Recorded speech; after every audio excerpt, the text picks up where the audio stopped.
An old bearded man sits alone in a cave on Mount Athos, Greece.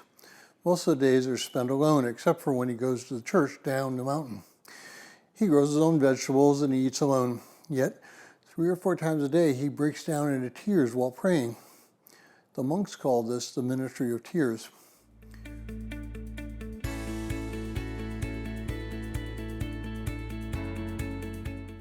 Well, if you're joining us in going through this 6-month reading plan through the book of Psalms, today's reading is Psalm 119, verse 25 through 40, and I encourage you to read that passage.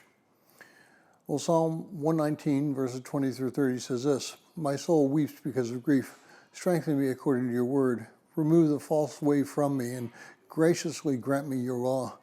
I have chosen the faithful way. I have placed your ordinances before me." Well, many of us Protestants can't understand why a person would exclude him or herself, although she would not be allowed on Mount Athos. Women are not allowed there on that peninsula, from society. In general, just to spend time with God. They consider it a waste of time and antithetical to the command of Christ to make disciples. Yet, these dedicated people spend more time in fellowship with God than any of us do.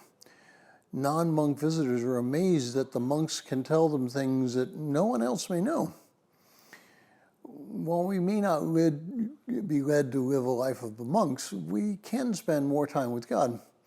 We can exclude ourselves during the day from the world's interactions. We can dive deeper into our walk with Christ. We can practice silence for a short time, and it's not an impossible task. The psalmist asks for 3 things: strength, removal, and the writing of God's law in his heart, such as in Jeremiah 31:33. Aren't these things that we also want? Wouldn't we like to be stronger in our walk with Christ? Don't we want to know how God's law is instinctively working in us? There's only one way to accomplish all these goals. We must spend time alone with God. We must feel the regret for our sins, and we must be active in our walk with Christ so that we become more like Christ. This virus situation has given us a perfect chance to come closer to God. We don't have to spend a couple of hours per day driving to and from work. We can turn off the TV and turn on to our Bibles, our books, and our prayers.